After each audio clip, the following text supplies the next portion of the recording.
नमः शिवाय। आज हम शिव पुराण कथा सार का उमा संहिता का तीसरा खंड पढ़ने जा रहे हैं। भगवती उमा का काली का अवतार। इसके अनंतर छाया पुरुष स्वर्ग, कश्यप वंश, मनु वंश, सत्यव्रतादि वंश, पितृकल्प तथा व्यासोत्पत्ति आदि का वर्णन सुनने के पश्चात मुनियों ने सूत जी से कहा, हे ब्रह्मवेत्ताओं में श्रेष्ठ सूत जी, अब हम लोग आपसे भगवती जगदम्बा के मनोहर चरित्र को सुनना चाहते हैं।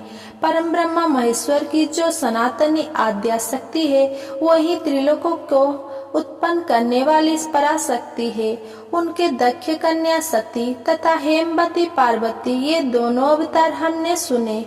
हे महावते, अब आप उनके अन्य अवतार का वर्णन कीजिए। सूत जी बोले, जो मनुष्य देवी को छोड़कर दूसरे देवताओं की शरण लेता है, वो मानो गंगा जी को छोड़कर मरुस्थल में स्थल के जलाशय के पास जाता है, जिनके स्मरण मात्र से धर्म, अर्थ, काम एवं मोक्ष चारों पुरुषार्थों की अनायास प्राप्ति होती है। उन देवी उमा की आराधना कौन श्रेष्ठ पुरुष छोड़ सकता है। पूर्व काल में महामना सुरथ ने महर्षि विमेधा से वह यही बात पूछी थी। उस समय मेधा ने जो उत्तर दिया, मैं वही बता रहा हूँ। पहले स्वरचित मनंतवर में बीरद नाम से प्रसिद्ध एक राजा हो गए थे, जिनके पुत्र सुरथ हुए, जो महान बल और पराक्रम से संपन्न थे। राजा सुरथ के पृथ्वी पर शासन करते समय नौ ऐसे राजा हुए, जिन्होंने उनके हाथ से भूमंडल का राज्य छीन लिया। शत्रुओं ने सारा राज्य अपने अधिकार में करके सूरत कोल्हापुर से निकाल दिया।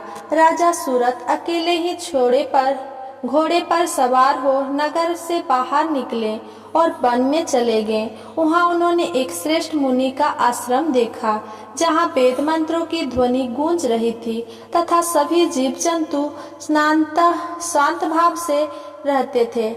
वहाँ जाने पर मुनीश्वर मेधा ने मीठे वचन तथा भोजन और आसन द्वारा नरेश का आदर सत्कार किया। एक दिन राजा सूरत चिंतित होकर कुछ विचार कर रहे थे। इतने में समाधि नामक एक वैश्य भी वहां आ पहुंचा, जिसने बताया कि मेरे पुत्र और स्त्री आदि ने धन के लोभ से मुझे घर से निकाल दिया, अतः दुखी होकर मैं वन में चला आया हूँ। परंतु यहाँ आकर भी मुझे उनका कुशल समाचार ना मिलने की चिंता लगी हुई है।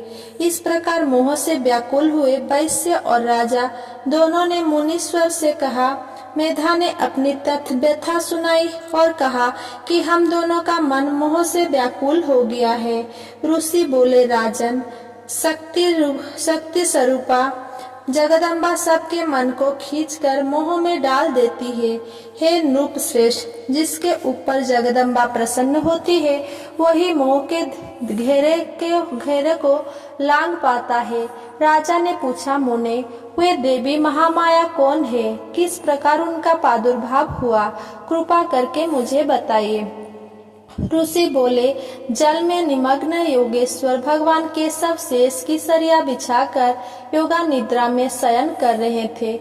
उन्हीं दिनों भगवान विष्णु के कानों के मैल से दो असुर उत्पन्न हुए, जो भूतल पर मधु और कैटभ के नाम से विख्यात थे। वे दोनों भगवान विष्णु की नाभि से उत्पन्न ब्रह्मा को देखकर उन्हें मार डालने को उद्यत हो गए। उस समय उन दोनों दैत्यों को देखकर तथा विष्णु को क्षीर सागर में शयन करते हुए जानकर ब्रह्मा जी परमेश्वर की स्तुति करने लगे।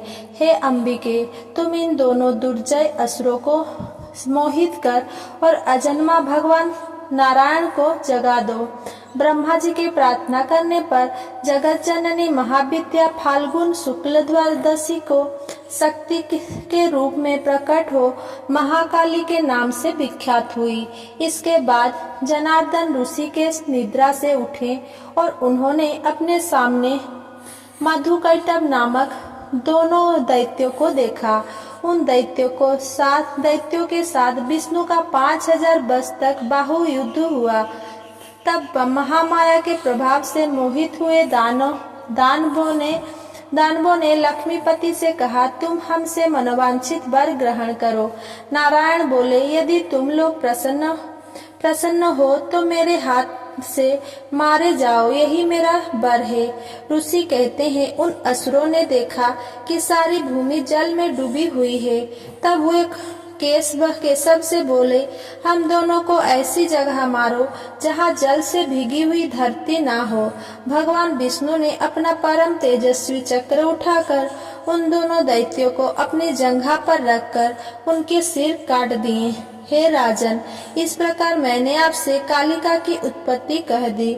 अब महालक्ष्मी के प्रादुर्भाव की कथा सुनिए। महालक्ष्मी की अवतरण। देवी उमा निराकार एवं निर्विकार होकर भी देवताओं का दुख दूर करने के लिए युग युग में साकार रूप धारण करके प्रकट होती है।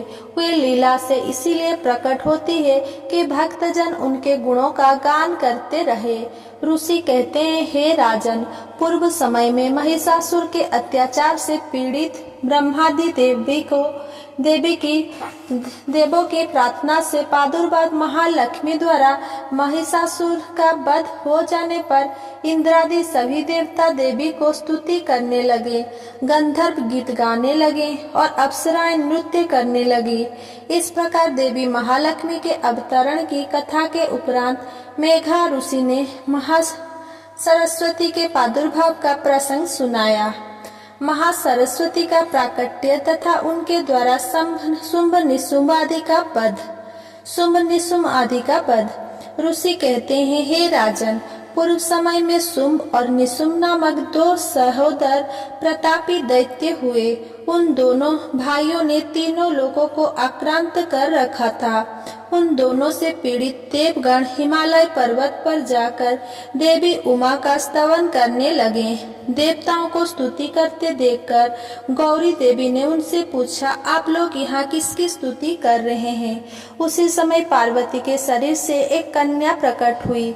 उसने पार्वती जी से कहा, हे माता, महाबली शुंभ निशुंभ से पीड़ित ये सभी देवता मेरी स्तुति कर रहे हैं। उस देवी ने सभी देवताओं से कहा, आप सब निर्भय होकर निवास कीजिए, मैं आपका कार्य सिद्ध करूंगी।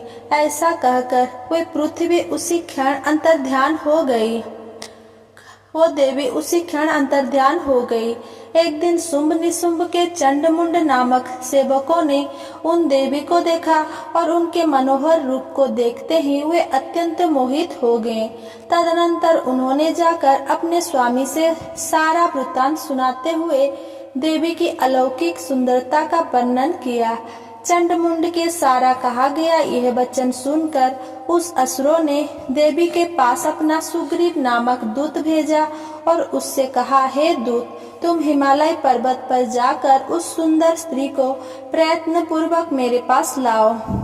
उसकी आज्ञा पाकर उस सुग्रीव ने हिमालय पर्वत पर जाकर महेश्वरी जगदम्बा को अपने स्वामी का संदेश सुनाया तथा उनसे शुंभ निशुंभ को प्रपति रूप में स्वीकार करने का आग्रह किया।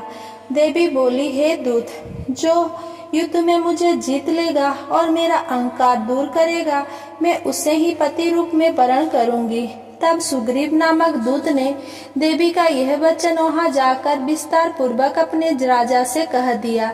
दूत की बात सुनकर शुंभ ने क्रोधित हो अपने सेनापति धूम्रलोचन को उस सुंदरी को बलपूर्वक लाने की आज्ञा दी। इस प्रकार शुंभ की आज्ञा प्राप्त कर धूम्रलोचन नामक दैत्य ने हिमालय पर जाकर उमा के अंग से उत्पन्न भुवनेश्वरी से कहा, हे सुंदरी, तुम मेरे स्वामी के पास चलो, नहीं तो मैं तुम्हें मार डालूंगा। देवी बोली, युद्ध के बिना मेरा जाना असंभव है। देवी द्वारा ऐसा वचन कहे जाने पर वह दानव धूम्रलोचन उनकी ओर झपटा, किंतु महेश्वरी ने हुंग के उच्चारण मात्र से उसे उसी क्षण भस्म कर दिया। उसी समय से ये देवी लोक में धूमावती नाम से विख्यात हुई। धूम्राक्ष के मारे जाने का समाचार सुनकर शुंभ अत्यंत क्रोधित हुआ। तब उसने चंडमुंड एवं रक्तबीज नामक असुरों को भेजा। उन असुरों से वाद विवाद तथा युद्ध होने पर परमेश्वरी ने लीला मात्र से चंडमुंड सहित महान असुर रक्त बीज को भी मार डाला। ऋषि बोले, हे राजन, उस महान असुरों ने उस दैत्यवरों को मारे जाने का समाचार सुनकर अपने दुर्जय गणों को युद्ध के लिए जाने की आज्ञा दी। इसके साथ ही निशुम्भ और शुम्भ दोनों भाइयों ने रथ पर आरूढ़ हो स्वयं भी युद्ध के लिए प्रस्थान किया। घोर युद्ध होने तथा राक्षसों का महान संहार हो जाने के पश्चात देवी अंबिका ने विष में बुझे तीखे बाणों द्वारा निशुम्भ को मारकर धराशायी कर दिया। अपने असीम शक्तिशाली छोटे भाई को मारे जाने पर शुंभ शेष से भर गया और रोष से भर गया और उसने रथ पर बैठकर 8 भुजाओं से युक्त हो महेश्वर प्रिया अंबिका पर एक बड़ी भारी शक्ति छोड़ी, जिसकी शिखा से आग की ज्वाला निकल रही थी, परंतु देवी ने एक उल्फा के द्वारा उसे मार गिराया। तत्पश्चात चंडिका ने त्रिशूल उठाकर उस असुर पर घातक प्रहार किया। शिवा के लोक पावन पाणी पंकज से मृत्यु को प्राप्त होकर वे दोनों असुर परम पद के भागी हुए। उस महापराक्रमी दोनों भाइयों के मारे जाने पर सभी देवते व्याकुल होकर 10 दिशाओं में भाग गए। इंद्रादि सभी देवता सुखी हो गए। राजन, इस प्रकार शुंभासुर का संहार करने वाली देवी सरस्वती के चरित्र का वर्णन किया गया, जो साक्षात उमा के अंश से उत्पन्न हुई थी। अगर मेरा ये वीडियो आपको पसंद आया हो तो मेरा वीडियो को लाइक, कमेंट, शेयर करें एंड मेरा चैनल को सब्सक्राइब करें। धन्यवाद।